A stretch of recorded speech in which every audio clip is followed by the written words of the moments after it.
What's up, heroes? Mike here, bringing you my first build video for Elden Ring, and this is going to be showcasing the build I used in my first playthrough, which is a hybrid build of a Samurai, Blood, and Mage.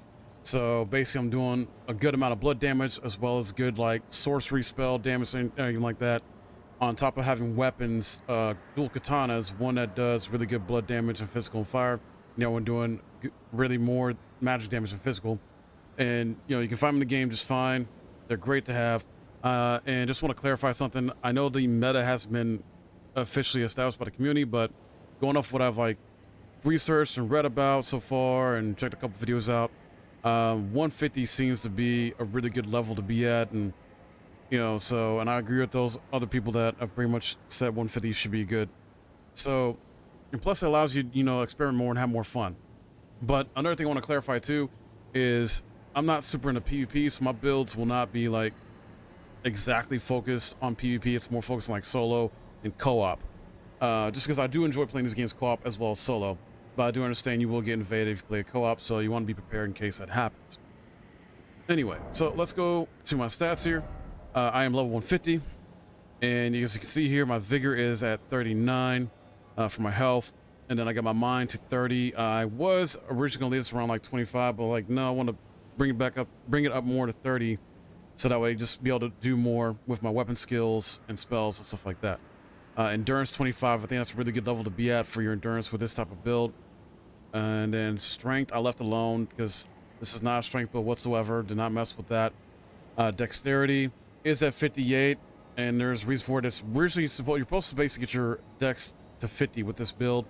The reason it's 58, I'll go into details in a bit here with the gear I have on. And then intelligence, I got that to 50.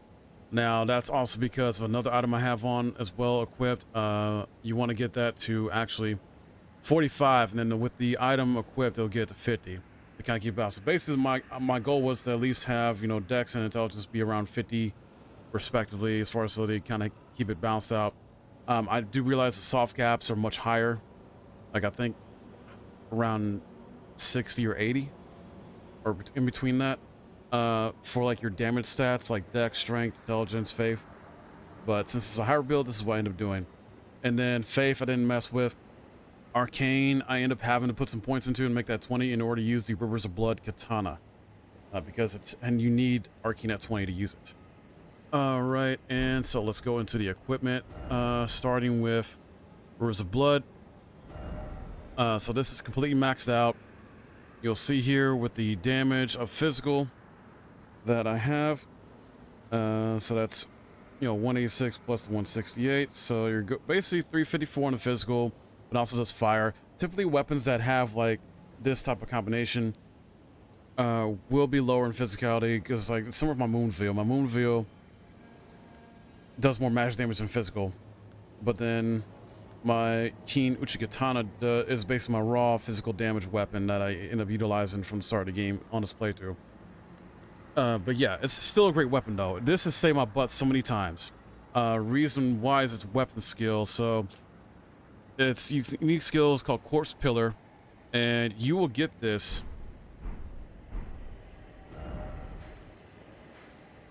all the way over here. You'll eventually go to Church of Repose. There'll be an NPC invader. You will kill the NPC invader and get the weapon from him. So yeah, this weapon is just so freaking good. Blood loss build up to 52, and it scales with dex mainly, arcane a little bit too, but mainly dex, and just really fun to utilize. Has a great weapon skill here. That is so cool. Great damage. It builds up, it goes fast. You think it wouldn't do a lot of damage, but it really does. It really does. It will wreck most enemies and bosses in this game, because the majority of enemies and bosses in this game are susceptible to bleed damage. It's wonderful. Next, I'll go into the raw physical weapon I utilize pretty much from the get-go, because this is the weapon you start off with if you choose Samurai class. You don't not have to choose Samurai class. Your starting class can kind of be whatever, as long as the stats match up to what I got. I just chose Samurai classes. I want to make a Samurai build of some kind, and I want to make a Samurai Mage of some kind, and it turned into a Blood and Mage build. So that's freaking awesome. But yeah, you'll start with this Uchi Katana, and honestly, if you want to keep this through the entire game with these other two weapons, you'll be fine. Because the reason I kept it, besides the blood loss buildup and the raw physical damage output, is for its weapon skill and sheath, which is freaking amazing. The skill of swordsman from the land of reeds, sheath blade, on it up at the hip in a composed stance, followed up with a normal or strong attack to perform a swift slash attack. So let me equip that, show you what I mean. Really good. All right, really freaking amazing. I know it doesn't look as cool as Rivers of Blood, but this is really good for me in terms of like when I needed to stagger enemies and bosses to do like that visceral attack, basically, from front or back. So that's why I end up keeping it in technically the third katana I use in this build, because the Rivers of Blood katana is not good at staggering enemies. It can, like, if you get the full combo off with the weapon skill, you can sometimes stagger or at least interrupt the enemies. So, but if you're, there's some enemies that like are just doing these crazy ass attacks, and you just need to stagger them sometimes and kind of stop them more quickly, and that's what the keen Uchi Katana is good for. Next, the Moonveil Katana I want to go into. As you see here, really good, decent physical and magic damage, mostly magic. Scales with dex mainly, and intelligence, so that's the reason why I had my int be at 50 and dex at least 50 as well. So they both kind of help each other out. Bouncer, and it had causes bleed loss damage of 50. Very cool, freaking unique skill, weapon skill, transient moonlight. Let me actually, not what I needed. Not what I was going for. There we go. So similar to the unsheath ability, does horizontal, but it's so freaking anime. Like, I love it. It's close range though, so it's not going to go super far. The vertical goes longer, farther a little bit. Just to give you a better idea. And freaking amazing. This also will stagger enemies, but it does take a little bit longer to stagger versus the Keen Uchi Katana because of the Keen Uchi Katana's raw damage compared to the Moonveil. And then for range combat, I had longbow for certain situations I needed. This also helped me out with certain dragon boss fights too, where I didn't feel like getting close was good. So I decided to utilize this, and of course had to make blood arrows to go with this. I mean, it is a blood and mage build, so I had to do that on top of the regular. But damage output is fairly decent, and honestly, there are certain situations where I had to combine this with certain talismans, which I'll get into a bit later. As you'll see here, because you get 4 talisman slots. And actually, I don't know why I got this. Oh, I know why, because I was grinding to get more runes, well, not to have enough resources for this build and other builds I'm gonna make. Do not need this on here right now.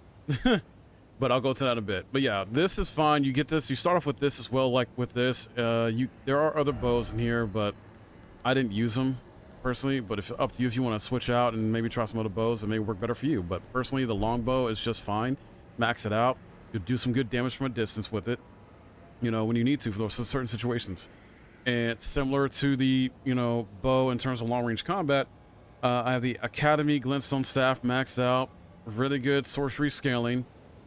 This is definitely one of the staffs to be reckoned with in this game. Very good overall. There are better staffs, and you're like, this I think is arguably the best staff in the game right now. The Azure's Glintstone Staff, but that's more so for a pure caster build. Mine is not. So mine's a hybrid, so this ended up working out for me. I did try a few others out, like I tried this one, and I think a couple others here. And I just ended up gravitating to this one. Like I said, you may find one of these might be better for you, but I use this one. If you want to use that, go ahead. So just kind of try it out, see how you feel about that, and I'll go into the spells I used as well too with it, which will be here. And go to the Grace, because it'll just be easier to show you at the Grace. All right, so I have the Swift Glintstone Shard. Doesn't do a lot of damage, but it's very fast, and it's very good to use, especially when you're going up against like heavier, tankier type enemies, and you just want to do some quick damage and get rid of them real quick, versus doing a slower but stronger move like this, or even the Loretta's Great Bow. But Loretta's Great Bow is good for long range too, though. and you charge it up, and oh my god, it's incredible. And then Lorez Mastery for that more widespread. Glintstone Arc is a good early sort of like frontal kind of like AoE arc move. Rock Sling is just freaking OP still in this game. Oh my god, like, you want a magic sorcery spell that'll help you stagger enemies from a distance? This is it. Certain enemies and bosses, it'll take like 3 to maybe 5 like hits with this, and they'll get staggered and you'll be ready to visceral attack. And then this is good. This got a buff actually. Rock Blaster got a buff recently. This is good for if you got kind of surrounded and you gotta get rid of enemies. This does a nice AoE. And then just a few defensive options. This is just my personal, you know, pick of spells. You can obviously switch out to what better suits your playstyle, depending on what you have unlocked, you know, as far as sorcery spells. Just use what's best for you, and if you got the levels for it. Arguably, though, the best spell in the game is going to be the Kamehameha, which I think is this one, the Common Azure, but that's in 60, so not going to be able to use that with this build if you're trying to stay around 150. Now, if you don't care about these builds like that and staying with the meta, then keep leveling up. That's up to you. Back to this. So, Okina Mask. I have this on because it increases my dexterity. And more dex means more damage. So, the more you get this... Honestly, I forgot where exactly I got this. But raised dexterity has a lowers focus, though. So, it's a trade-off. But it didn't really bother me that much. I still was able to get through the game just fine. And then this is not originally the armor I had on. I started off with the Samurai Land of the Reeds armor altered. I eventually got the white Reed armor. And I'm finishing the game with a white Reed armor like this. And armor, you know, is more of a fashion thing, in my opinion, based on what I've experienced so far, and I've seen a few other people, how they play this game. Armor is more of a fashion thing. What matters the most in terms of like your damage and defense is your attributes, how you level your attributes, and obviously your damage when it comes to upgrading your weapons over armor. Armor is like so minor compared to that stuff in terms of how keeping you alive, in my opinion. But I ended up finding the Ronin's armor after I freaking beat the game, which is crazy. This is part of a quest line, I think, as well. But I like the Ronin's armor better. It does have better defense stats like that, and it still kind of fits the samurai look since it is the Ronin's armor. So yeah, I would suggest this over the white reeds, mainly because one, it looks cooler, and the stats are better, even though, as I said, my armor is going to be minor compared to your attributes as far as how you level them up in terms of your defense and attack. Next, going to go into the talismans. I had the Dragon Quest Great Shield Talisman, which was really good for boosting physical defense investigation. I have Prosthesis Wear Heirloom, which is raising my dexterity by 5. So this, with this, makes my dexterity up to 58. And then I have the Stargazer Heirloom, which raises my intelligence by 5. And so that's why you want to level your intelligence to 45, and then this will get to 50. This is not supposed to be on here. I actually left that on there. So Graven School Talisman, raise potency of sorceries. That's what you want to have on here with this build. And basically what I found to be the most useful for these four most of the time throughout my playthrough. There are going to be certain situations you may need to switch up. So I definitely did in the final boss fight. I switched around, and because the final boss fight, I went with, I believe, this, because the final boss does holy damage. So I used that in combination with the Dragon Quest Great Shield Talisman, just to kind of help my defenses out. And also, there might be certain situations where you may end up needing to use this as well, the Rotten Wing Sword Insignia, or the Wing Sword Insignia, which raises attack power with successful attacks. So both are very good. Obviously, this one's the more better one you want to utilize. Also, there are certain situations, or at least early on, I was using this Assassin's Crimson Dagger. So there might be situations you might switch around a little bit, but like I said, these will be the main four with this build that you want to use. Another good one you may want to get later on is the Prosthesis. I don't have it. Sorry, not Prosthesis, Millicent's Prosthesis. I do not have that right now. I heard about it, checked about it. I realized, oh, the quest for Millicent.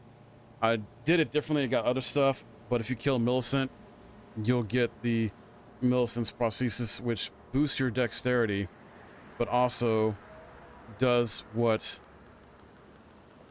Hold on. Does what this does. It raises your attack power with successive attacks on top of boosting your dexterity. So, much better than this. But yeah, I'm working with what I had.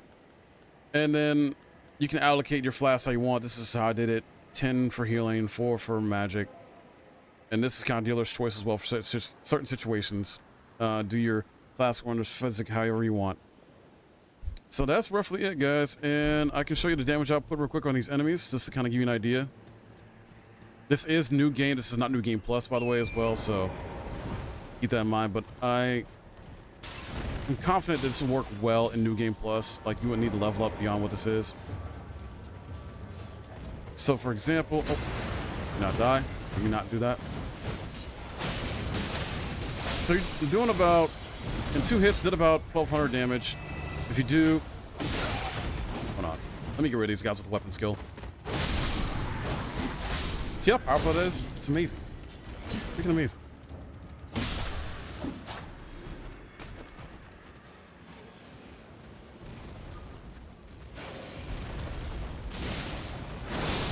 Killed that in 1 hit. Even though they did work on it a bit. They did work on it a little bit. Killed him in 1 hit. Amazing, right? So much damage.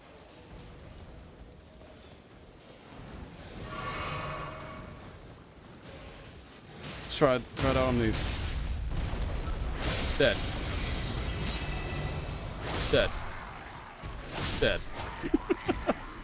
I know this area is like not super high level where I'm at right now. You know, I already beat the game, but this one to showcase as far as damage you do and show how good this is. So yeah, there you have it. Hope you enjoyed this video. Hope it really helps out. Got any questions, please drop them in comments below, or any feedback. Let me know what builds you guys are working on. And I got more build videos coming for you, because this game is so cool and so expansive, more expand on what you can do with builds in here. And I cannot wait to bring you guys more great builds you can try out for yourself. I'm gonna try out as well too. Please drop a like, subscribe. I'll see you next time.